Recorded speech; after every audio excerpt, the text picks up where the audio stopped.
আজকের খুতবায় ইনশাআল্লাহ আমি আপনাদের সাথে আমাদের দিনের একটি গুরুত্বপূর্ণ ধারণা সম্পর্কে আলোচনা করব, যে সম্পর্কে কোরআনে বহুবার বলা হয়েছে, কিন্তু দুর্ভাগ্যক্রমে অন্তত আমার জানা মতে অবশ্যই আল্লাহ তাআলা ভালো জানেন, তবে আমার ব্যক্তিগত পর্যবেক্ষণ অনুযায়ী সাধারণ মুসলিমরা বিশেষত এই বিষয়টিতে বেশ বিভ্রান্ত, যে বিষয়টি কিনা আমাদের ইমানের সাথে সম্পৃক্ত। কেননা এটা আমাদের কথাবার্তা চলে আসে এবং ব্যাপারটি নিয়ে অনেকেই কষ্ট পেয়ে থাকেন শুধুমাত্র বিষয়টি ভালোভাবে না বোঝার কারণে। আর তাই আজকের খুতবার বিষয় হলো, কেন বিপদ আপদ আসে, কেন জীবনে বিপদ ঘটে।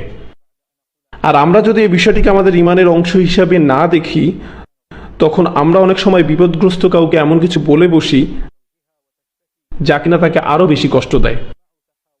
উদাহরণস্বরূপ, এই তো কিছুদিন আগে আমি কথা বলছিলাম আমার দূর সম্পর্কের এক আত্মীয়ের সাথে। কথা হচ্ছিল আমাদের প্রয়াত দাদিকে নিয়ে। উনি মারা গেছেন, আল্লাহ ওনাকে রহম করুন। মারা যাওয়ার আগে উনি অনেক কষ্ট পেয়েছেন। তো আমাদের পরিবারের এক চাচাতো ভাইয়ের ধারণা হলো, ওনার এই মৃত্যু কষ্ট পাওয়ার কারণ উনি যখন অল্প বয়সের ছিলেন তখন কোনো এক চাচি বা কারো একজনের সাথে ভীষণ খারাপ ব্যবহার করতেন, আর সেজন্যই আল্লাহ ওনাকে মৃত্যুর আগে কষ্টের মধ্যে দিয়ে নিয়েছেন। তারা এসব কথা ছলেই বলে, কথায় কথায় বলে ফেলে, কিন্তু আসলে প্রথমত বিষয়টি খুবই বেদনাদায়ক। আর কাউকে নিয়ে এমন কথা বলা কতটা ন্যায়সঙ্গত যে আল্লাহ অমুককে অমুক কারণে কষ্ট দিয়েছেন, বিশেষত এমন কাউকে নিয়ে যিনি ইতিমধ্যে মারা গেছেন। সত্যি বলতে আমি খেয়াল করে দেখলাম আমাদের পারস্পরিক কথাবার্তায় আমরা অহরহই এ ধরনের কথা বলে থাকি একজন আরেকজনকে। জানো কেন তোমার এমন হচ্ছে? কারণ আল্লাহ তোমার প্রতি নারাজ। এমনকি আমি অভিভাবকদেরকেও সন্তানের সাথে এই ধরনের কথা ব্যবহার করতে দেখেছি। জানো তুমি কেন সিঁড়ি থেকে পড়ে গেলে? কারণ কালকে যে তোমাকে আমি নাস্তাটা শেষ করতে বলেছিলাম তুমি করোনি, আর এই জন্যই তুমি ব্যথা পেলে, কারণ তুমি কথা শোনোনি। এমনকি স্বামী স্ত্রীও পরস্পরকে এই ধরনের কথা ব্যবহার করে আক্রমণ করে, একজন আরেকজনকে কথা শোনায়। আর এই বিষয়গুলোই কিনা আমাদের ইমানের সাথে সংযুক্ত। তাই আমাদেরকে ঠিকমতো এবং খুব ভালোভাবে বিষয়টি বুঝতে হবে। তো আমি যখন বলছি বিপদ আপদ, শুধুমাত্র ছোটখাটো বিপদের কথা বলছি না, আমি ছোট বড় সব ধরনের বিপদ আপদ নিয়েই বলছি। আবার আমি শুধু সেসব ঘটনার কথাও বলছি না যেগুলো আমাদের সাথে ব্যক্তিগতভাবে ঘটে থাকে। কারণ ব্যক্তিগতভাবে যেমন কারো আল্লাহ না করুক হয়তো কারো একটা গাড়ির দুর্ঘটনা ঘটলো, কারো হয়তো একটা দুরারোগ্য ব্যাধি হলো, কারো হয়তো প্রয়োজন পড়লো একটা অস্ত্রোপচারের, কারো হয়তো নিজ পরিবারের কাছের কেউ মারা গেল, কাউকে হয়তো শেষমেশ হাসপাতালে ভর্তি হতে হলো, অথবা কেউ চাকরি হারালো এবং অর্থকষ্টে নিপতিত হলো, অথবা কাউকে বাড়ি ছাড়তে হলো, হয়তো বন্ধক করা ছিল যেটা বাজেয়াপ্ত হয়ে গেছে, এরকম কিছু। এগুলো ছাড়াও আরো ব্যাপক পরিসরের ঝামেলা রয়েছে যেগুলোতে একটি সমাজ কিংবা একটা শহর আক্রান্ত হয়। যেমন বন্যার কবলে পড়লো একটা শহর আর পুরো শহরটা বিপর্যস্ত হয়ে গেল। একটা ভূমিকম্প হলো, শত শত হাজার হাজার জীবন বিপর্যস্ত হলো, অথবা দুই জাতির মধ্যে যুদ্ধ শুরু হলো কিংবা গৃহযুদ্ধ শুরু হয়ে গেল। আর যা কিনা ছিল একটা শান্তিময় পরিবেশ, হঠাৎ তা আপতিত হলো আগুনের মুখে, সম্পূর্ণ পুরো ছারখার হয়ে গেল। একদিন আগেও যেমন ছিল, পরের দিনে আপনি ঠিক সেই জায়গাটা চিনতে পারছেন না। কাজেই এরকম ঘটনা হতে পারে ব্যক্তিগত পর্যায়ের প্রাত্যহিক ব্যাপার, আবার হতে পারে আরো বড় পরিসরের। তো আমি শুরু করব ব্যক্তিগত পর্যায় থেকে, আর সম্ভবত এই খুতবায় আসলে এই পর্যায়টি নিয়ে কথা বলার সময় হবে। আর সেটাও বেশ গুরুত্বপূর্ণ, কারণ আমাদের নিত্য নৈমিত্তিক কথাবার্তাতেই অন্যদের কথা বাদই দিলাম, আমি মুসলমানদেরকে বলতে শুনেছি আমার নিজ কানেই, আমরা গাড়ি চালাচ্ছি, কোনো কারণে দেরি হয়ে গেছে, ব্যাস বলে ফেললাম আল্লাহ মনে হয় আজকে আমার সাথে খারাপ মেজাজে আছেন, এজন্য ঝামেলায় ফেলেছেন। জানি না কি এমন করলাম যে আল্লাহ আমাকে বারবার বিপদে ফেলছেন। মানুষ এইভাবে আল্লাহ সুবহানাহু ওয়া তাআলাকে নিয়ে পর্যন্তও কথা বলতে পারে। আপনি নিজে সকালে তাড়াতাড়ি ওঠেননি, ভুল রাস্তায় গাড়ি উঠিয়েছেন, কেননা ঠিকমতো খবর শোনেননি যে রাস্তায় দুর্ঘটনা আগেই হয়েছিল, আর এখন কিনা যা যা ঘটলো সব দোষ আল্লাহ তাআলার। এই প্রসঙ্গে বলবো, প্রথমত বিষয়টা বেশ জটিল, দ্বিতীয়ত এ ব্যাপারে কোরআনে অসংখ্য আয়াত রয়েছে, আক্ষরিক অর্থেই ডজন খানেক আয়াত রয়েছে আল মুসিবাহ এই বিষয়টির উপরেই। আল মুসিবাহ এটি আসলে কি সে আলোচনায় আসছি। আমার মনে হয় বাংলা বা উর্দু ভাষাভাষীরা আন্দাজ করে নিয়েছেন শব্দটির মানে, যে এটা এক ধরনের দুর্যোগ বা ভয়ানক কিছু ঘটে যাওয়া। আরবিতে আমরা মোটামুটি এরকম কাছাকাছি অর্থে এই শব্দটি ব্যবহার করি, তবে প্রকৃতপক্ষে মুসিবাহ বলা হয় অনেক বড় মাপের বিপদ বা দুর্যোগের ক্ষেত্রে। মুসিবাহ শব্দটি এসেছে আরবি ভাষার আসবাহ থেকে, আর আসবাহ হলো কোনো একটা লক্ষ্যবস্তুকে আঘাত করা। যখন আপনি একটি লক্ষ্যবস্তুকে ঠিক মতো আঘাত করতে পারবেন, তখন লক্ষ্যবস্তুতে এই আঘাত করাটা, এই জায়গার মতো আঘাত করাটাকে বলা হয় সওয়াব, যার কারণেই অন্য আরেকটি শব্দ সঠিক এর আরবি হলো সওয়াব, সহিহ। সঠিক লক্ষ্যে আঘাত করার ক্রিয়াটি হচ্ছে ইসাবা।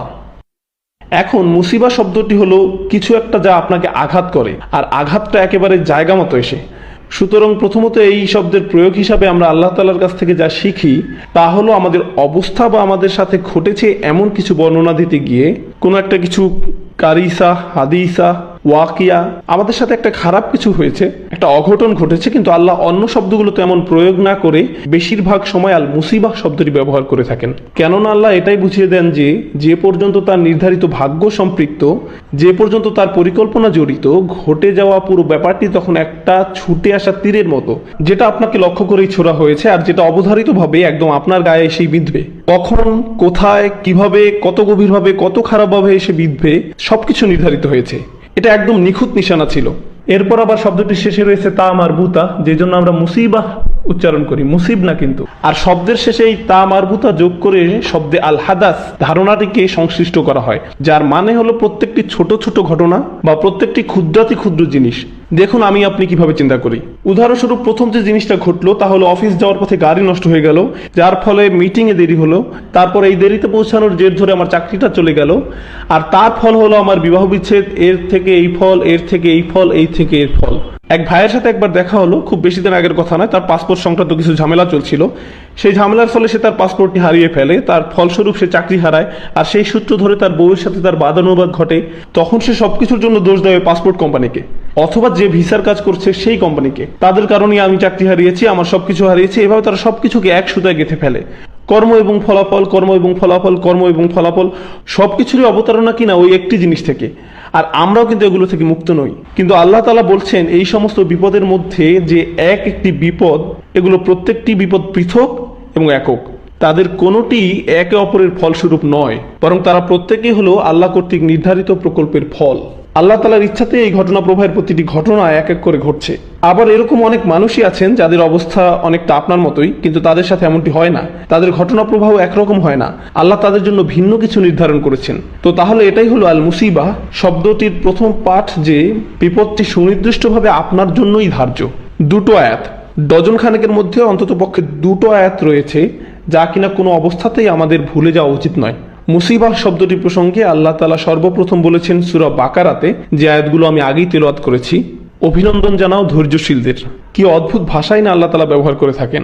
যখন আপনার কিংবা আমার কোনো একটা কঠিন সময় এসে পড়ে, তখন আমাদের ধৈর্য ধারণ করা কর্তব্য। সুখের সময় তো ধৈর্য ধারণের প্রশ্ন আসে না, কিন্তু আপনার ধৈর্য ধারণের দরকার যখন কিনা আপনি বিপর্যস্ত, যখন কিছু একটা সমস্যা হয়, যখন খারাপ কিছু ঘটে। আপনার গ্রাজুয়েশন করার কথা ছিল, আল্লাহ বিলম্বিত করলেন, আপনি একটা ক্লাসে পাশ করতে পারলেন না, এখন আপনাকে কিছুটা ধৈর্য ধরতে হবে। আপনি অসুস্থ হয়ে পড়লেন, আপনাকে ধৈর্য ধরতে হবে। কোনো একটা খারাপ কিছু ঘটলেই আপনাকে ধৈর্য ধরতে হবে। এখন আপনারাই বলেন, আপনি যখন নিজেরা কথা বলি, কেউ একজন হয়তো এমন একটা কঠিন অবস্থার সম্মুখীন হলো যখন ধৈর্য ধরা ছাড়া পথ নাই। মনে করুন একই অবস্থায় আপনি আমি, সেই মুহূর্তে আপনার আমার জন্য একমাত্র পরামর্শ হলো ধৈর্য ধারণ করার। এখন এই অবস্থায় কি কেউ এই ব্যক্তিকে বলবে যে আপনাকে অভিনন্দন? দেখুন এর কি কোনো মানে হয়? কিছুই তো বোঝা যাচ্ছে না। ভাই আমার মনে হচ্ছে আপনি দুঃসময়ে আছেন, আমি দোয়া করি আল্লাহ আপনাকে আরো ধৈর্য দান করুন। আপনি এই অবস্থায় কারোর সাথে হেসে কথা বলবেন না বা তাকে অভিনন্দনও জানাবেন না। সাধারণত আপনি কখন কাউকে অভিনন্দন জানান? যখন কিনা তার একটা খুশির কিছু ঘটে, যখন কিনা তার সবকিছু পরিকল্পনা অনুযায়ী সংঘটিত হয়। কেউ তার পছন্দের চাকরিটা পেয়ে যায়, কারো পদোন্নতি হয়, অথবা কেউ বিয়ে করার কথা ভাবছে, পছন্দ মতো সবকিছু ঠিকঠাক হয়ে যায়। এমন আনন্দের মুহূর্তগুলোতেই আমরা অভিনন্দন জানাই। অথচ আল্লাহ পাক কি বলছেন? তিনি বলছেন যারা ধৈর্য ধরে আছে তাদের অভিনন্দন জানাও। সুবহানাল্লাহ। কেন? কারণ একজন মুমিনের দৃষ্টিভঙ্গিই হবে আলাদা। হয়তো যেই বিপদের মাঝে দিয়ে আপনি যাচ্ছেন, পুরো ঘটনাটার উদ্দেশ্যই একটা, যাতে আপনি ধৈর্য ধারণ করতে পারেন। আর যদি আপনি ধৈর্য ধারণ করতে পারেন, তখনই আপনি অভিনন্দন পাওয়ার যোগ্য। আমরা ভাবি আমাদের লক্ষ্য এই দুনিয়ার একটি বিশেষ জিনিস পাওয়া, হয়তো আমার লক্ষ্য ওই চাকরির পাওয়া অথবা কিছু বিক্রি করা, কিন্তু হয়তো আল্লাহ পাকের কাছে সত্যিকারের লক্ষ্য হলো যে আমরা ধৈর্য ধরতে শিখবো। এটা আর সব লক্ষ্যের চেয়ে বড়। সুবহানাল্লাহ। আর যদি আপনি ওই লক্ষ্যে পৌঁছে যান, তাহলেই আপনি অভিনন্দন পাওয়ার যোগ্য। আমাদের মনে নানা বিষয় রয়েছে যা আমরা মনে করি বাস্তবায়ন করতে হবে, অথচ আল্লাহ পাক বলেন এর চেয়েও অনেক মূল্যবান জিনিস রয়েছে। যদি তোমরা সেই লক্ষ্য অর্জন করতে পারো, যার মূল্য ঠিক তোমরা বুঝতে পারোনি, আমি তোমাদের জানাচ্ছি সেটা কতটা মূল্যবান, সেটা অভিনন্দন পাওয়ার যোগ্য। এর মূল্য হলো এটা অভিনন্দন পাওয়ার যোগ্য। এই অভিনন্দন জানানোর পরপরই আল্লাহ পাক বলেন, আল্লাযীনা ইযা আসাবাতহুম মুসিবাতুন ক্বালু ইন্না লিল্লাহি ওয়া ইন্না ইলাইহি রাজিউন। কোন ধৈর্যশীল ব্যক্তিদের জন্য এই অভিনন্দন? যখন একটি নির্দিষ্ট বিপর্যয় তাদের আঘাত করে, যে কথাটি প্রথমেই তাদের মুখে চলে আসে, ক্বালু, তারা বলে। এমনকি ফাকালুও নয়, সুম্মা ক্বালুও নয়। আল্লাহ পাক বলছেন না যে তখন তারা বলে, যদি এটা ঘটে বা যখন ঘটে তখন তারা বলে। বাক্যটিতে কোনো যখন বা তখন নেই। এখানে বলা হয়নি ফাকালু। কেন নেই? কারণ এটা হতে হবে তাৎক্ষণিক জবাব। আমরা ফিজিক্স অথবা মেডিসিন বা বায়োলজিতে পড়ে থাকতে পারি ক্রিয়া প্রতিক্রিয়ার ব্যাপার। যখন একজন ডাক্তার আমাদের শরীরে প্রতিক্রিয়া লক্ষ্য করেন তখন সে হাঁটুতে হালকা করে আঘাত করেন এবং পা তাৎক্ষণিকভাবে একটু উপরে উঠে যায়। তারা এই রিফ্লেক্সগুলো পরীক্ষা করে। এই আয়াতটি আমাদের এটাই শিখাতে চাচ্ছে যে যখন যাবতীয় বিপদ আপদ আপনার উপরে আসবে আমাদের একটি তাৎক্ষণিক প্রতিক্রিয়া হওয়া উচিত। প্রতিক্রিয়া কখনোই দেরিতে হয় না, সঙ্গে সঙ্গে হয়ে যায়। এটা এমনিতেই চলে আসে। আর কি চলে আসে?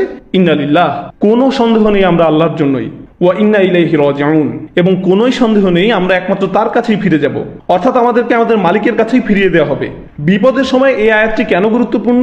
আমাদেরকে এর হিকমত সম্পর্কে ভাবতে হবে যে যখনই কোনো বিপদ আপদ আসে কেন আমরা ইন্না লিল্লাহি ওয়া ইন্না ইলাইহি রাজিউন পড়ি। যখনই আপনি ফোনে কোনো খারাপ খবর শুনলেন তখনই কেন আপনি ইন্না লিল্লাহি ওয়া ইন্না ইলাইহি রাজিউন পড়েন? এখন প্রথমে বুঝতে চেষ্টা করুন যে আপনি যদি এটা বলেন তাহলে কোরআন আপনার জন্য একটি পুরস্কার বরাদ্দ করেছে। প্রথমে আমি আপনাদের সাথে সেই পুরস্কারটি শেয়ার করতে চাই। ঠিক আগের আয়াতটিতে আল্লাহ আদেশ করেছিলেন মুমিনদেরকে অভিনন্দন জানাতে। এখানে আদেশটি হলো আমর ফিল মুফরাদ। এখানে বহুবচন অবাশশির সাবিরিন বলা হয়নি, বরং বলা হয়েছে অবাশশির সাবিরিন, যা এক বচন। অভিনন্দন জানান তাকে যার ধৈর্য রয়েছে। এখানে অভিনন্দন জানানোর আদেশটি এক বচনে ব্যবহৃত হয়েছে। আর যখন আল্লাহ পাক শুধুমাত্র একজনকে আদেশ করছেন তখন এটি আমাদের নবী সাল্লাল্লাহু আলাইহি সাল্লামের উপর সরাসরি আদেশ, অর্থাৎ রাসূল সাল্লাল্লাহু আলাইহি সাল্লাম তার নিজ মুখ থেকেই ধৈর্যশীলদের অভিনন্দন জানাবেন। আর এর পরের আয়াতটিতে তিনি বলছেন যারা ইন্না লিল্লাহি ওয়া ইন্না ইলাইহি রাজিউন বলছে বিপদের সময়, আল্লাহ পাক আমাদেরকে তাদের অন্তর্ভুক্ত করুন।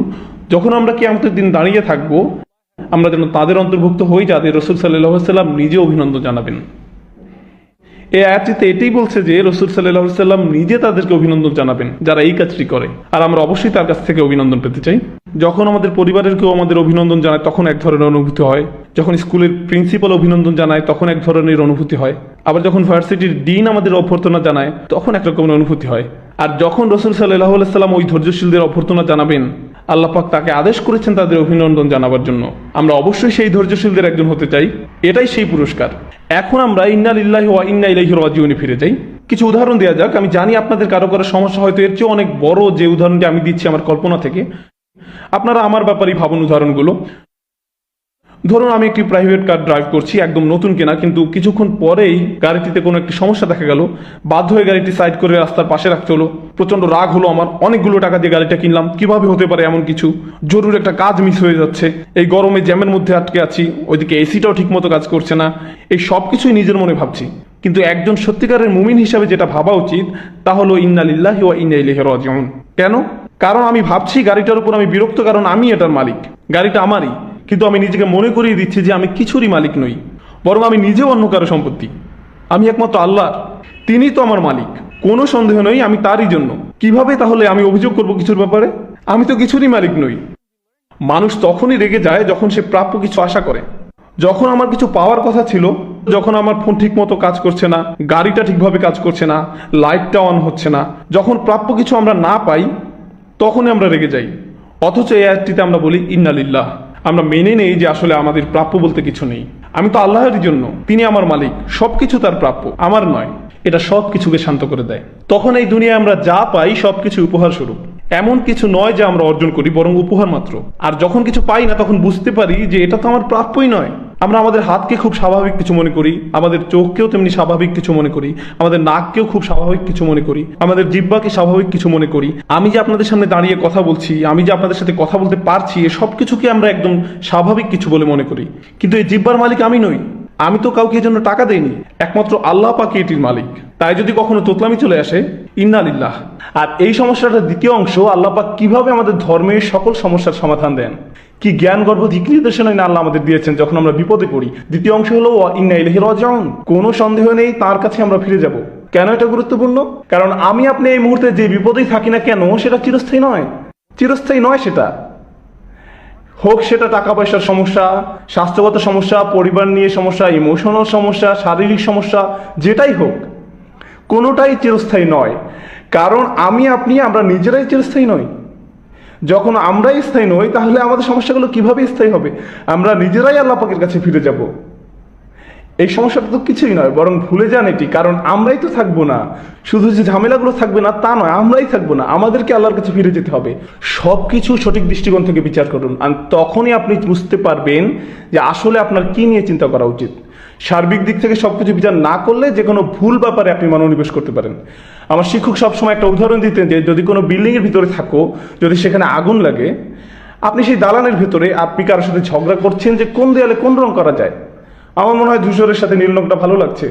জনাব, বিল্ডিংয়ে আগুন লেগেছে, আমাদের এখন সবার আগে পানি দরকার, আগুন নিভাতে হবে, এখান থেকে বের হতে হবে।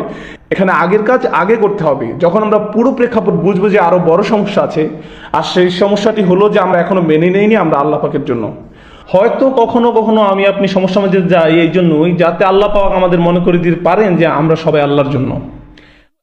হয়তো আমি আপনি কোনো বিপদের মধ্যে দিয়ে যাচ্ছি এই জন্যই যে আল্লাহ আমাদেরকে সেই পুরস্কারটি দিতে চান যে আমরা শুধু জিহ্বা দিয়ে বলবো না, আমরা মন থেকে বলবো ইন্না ইলাইহি রাজিউন। শুধু এটাই অনেক বড় এক পুরস্কার। এটা যদি আমরা মনে গেঁথে নিতে পারি তবে ধৈর্য ধরা তখন অনেক সহজ হয়ে যাবে। আর যদি আমি আপনি ধৈর্য ধরতে পারি, আল্লাহ পাক আমাদের ধৈর্যশীলদের অন্তর্ভুক্ত করুন, তবেই আমরা রাসূল সাল্লাল্লাহু আলাইহি সাল্লামের অভ্যর্থনা পাবো। শেষ বাকি কয়েক মিনিটে আমি বলতে চাই, এটা ছিল দুটো আয়াতের একটি যে ব্যাপারে আমি কথা বলতে চেয়েছিলাম। বিপদের প্রতি আমাদের প্রতিক্রিয়া হলো ইন্না লিল্লাহি ওয়া ইন্না ইলাইহি রাজিউন। কিন্তু এখন শেষ কিছু মিনিটে আমি অন্য একটা বিষয় নিয়ে কথা বলতে চাই। জীবনে যত বিপদ আসে, সমস্যা বা চ্যালেঞ্জের মুখোমুখি হতে হয় তা নিয়ে। আর সেটা হলো কোরআনে দু ধরনের আয়াত আছে। এক ধরনের আয়াতে আল্লাহ পাক বলেন যা কিছু তোমাদের ক্ষেত্রে ঘটে, মা আসাবা মিন মুসিবাতিন ফিল আরদি ওয়ালা ফি আনফুসিকুম ইল্লা ফি কিতাবিন মিন ক্বাবলু আন নাবরাহা। জীবনে যত রকম বিপদ হয়, যেখানেই হোক, যার উপরই হোক, এমন কোনো বিপদ নেই আকাশে মাটিতে, যেখানেই হোক, যেখানেই ঘটুক, যেটা আগে থেকে কিতাবে লেখা নেই। এটা পূর্ব নির্ধারিত, অর্থাৎ যে আল্লাহ পাকের কদর যেটা হবে। ধরুন একজন খুব অল্প বয়সে মারা গেল, আপনি এটা বলতে পারেন না যে আহা বেচারা পুরো জীবনটা সামনে পড়েছিল। না, তার ছিল না, এরকম কিছুর অস্তিত্ব নেই। তার জীবনটা ওইটুকুই নির্ধারিত। এই দুনিয়াতে তার সময় ওইটুকুই ছিল। আমার এই দুনিয়াতে থাকার সময় নির্ধারিত, আপনার সময় নির্ধারিত। আপনি বিভিন্ন কবরস্থানে গেলে দেখবেন কারো জন্ম 1901 সালে, মারা গেল 2013 সালে। আবার এটাও দেখবেন যে কেউ জন্ম নিল 2013 সালে, আবার মারা গেল 2013 সালে। এমন খবর আপনি পাবেন। আর এটা আল্লাহ পাক আগে নির্ধারণ করে রেখেছেন যে কতটুকু সময় আমরা প্রত্যেকে এই দুনিয়াতে থাকবো। এটা নির্ধারিত। আপনি বলতে পারেন না যে আজ যদি সে বেঁচে থাকতো, না না না না না, কারণ এটা ঠিক করা ছিল আগে থেকেই। আরেকটি ব্যাপার আল্লাহ পাক বলেন মা আসাবা বিমুসিবাতিন ইল্লা বিইذনিল্লাহ। আল্লাহ পাকের অনুমতি ব্যতীত কোনো বিপদ আপদ তোমাদের উপর পড়ে না। আল্লাহর অনুমতি ব্যতীত, আল্লাহর অনুমতি ব্যতীত। আর সত্যিকার ইমানদারদের দিকে তাকান, তারা কি দারুণ কথাই না বলে, কুল লা ইউসিবানা ইল্লা মা কাতাবাল্লাহু লানা হুয়া মাওলানা। এটা অবিশ্বাস্য। বিশ্বাসীদের বলতে হলো আমাদের উপর কোনো বিপদ আপত্তি হয় না তা ব্যতীত যা আল্লাহ আমাদের জন্য লিখে রেখেছেন। তারা বলতে পারতো যে আল্লাহ পাক যা আমাদের বিপদে লিখে রেখেছেন, কারণ আমরা যখন বিপদ আপদের কথা ভাবি তখন আমরা ভাবি এগুলো আমাদের বিরুদ্ধে আসছে। কিন্তু আয়াতটি বলছে মা কাতাবাল্লাহু লানা, আমাদের জন্য যা লিখে রেখেছে, হুয়া মাওলানা, আল্লাহ আমাদের অভিভাবক। আল্লাহ বিশ্বাসীদেরকে শেখাচ্ছেন যে যখন বিপদ আপদ আসে এগুলো আমাদের বিরুদ্ধে লেখা নয়, বরং আমাদের জন্যই লেখা। আয়াতে বলা হয়েছে আমাদের জন্য। আর এভাবে একজন বিশ্বাসীকে ভাবতে হবে বিপদ আপদ নিয়ে যে এটা তার জন্যই। পবিত্র কোরআনে আরো কিছু আয়াত আছে, একটি দুটি নয়, কয়েকটি, যেখানে বলা হয়েছে তোমাদের উপর যাই ঘটে ফাআসাবাহুম সাইয়্যাতু মা আমিলু, সুতরাং তোমাদের মন্দ কাজের শাস্তি তোমাদের মাথায় আপতিত হয়েছে। ফামা আসাবা মিন মুসিবাতিন ফাবিমা কাসাবাত আইদিকুম ওয়া ইয়াফু আন কাসীর, তোমাদের উপর যেসব বিপদ আপদ আপতিত হয় তা তোমাদেরই কর্মের ফল। আল্লাহ পাক বলছেন এটা তোমার দোষ। কিছু আয়াতে আল্লাহ পাক এটাই বলেছেন যে এটা আল্লাহর সিদ্ধান্তের কারণে নয়, বরং তোমাদের নিজেদের কারণেই হয়েছে, এটা তোমার দোষ। এখন দুটি ব্যাপারে আমরা কিভাবে সিদ্ধান্ত আসবো যে কেন এটা হলো? প্রথম যে উপদেশটি আমি দিব যে আল্লাহ পাক কখনই বলেননি কুল, তিনি বলেননি কুল এটা তোমাদেরই দোষ, শুধুমাত্র সূরা আল ইমরানের একটি আয়াত ছাড়া, কুল হুয়া মিন ইনদি আনফুসিকুম।